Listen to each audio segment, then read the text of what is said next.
William Shakespeare's name in the academic world is mandatory. All across the United States, in schools, public and private, English curriculums maintain a multifaceted Shakespeare program. But why? Today, we are going to talk about literary structuralism and how even in Shakespeare's golden age, almost 500 years ago, we can find literary structuralism to be extremely similar. To clarify, when I say literary structuralism, I'm primarily referring to the characters and plot structure that make up narratives. Let's start off with characters. In literature, we find that there are three types of characters. The protagonist, which is the leading character, the antagonist, which is a person or thing that actively opposes or is hostile to someone or something, the foil character. These characters exist to highlight and show one or more attributes of another character. These common rules for character creation exist in most modern literature.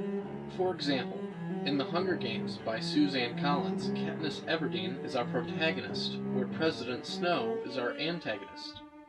Effie Trinket is an example of one of the foil characters. This happens in many other modern books. It is also important to notice that an antagonist or protagonist doesn't have to be an animate being. For an example, in the popular book A Fault in Our Stars by John Green, Hazel is the protagonist, where Cancer is the antagonist. This is the same in Shakespeare's text. For example, in Macbeth, Macbeth is the protagonist and Fate is the antagonist, while Banquo is an example of a foil character. He exists to show how much better Macbeth is. Now onto form. Literary form types have also stayed quite similar throughout time. The standard plot triangle consists of an introduction, a rising action, climax, and a falling action eventually leading into a resolution. Macbeth follows this as well as other Shakespeare plays.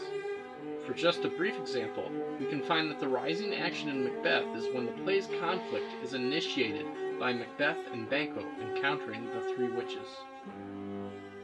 Also, to relate this to modern times, we know we are at the rising action when again the primary conflict is presented. In The Hunger Games, we are at the rising action when Katniss volunteers herself as tribute. In summary, everything is the same as it was before.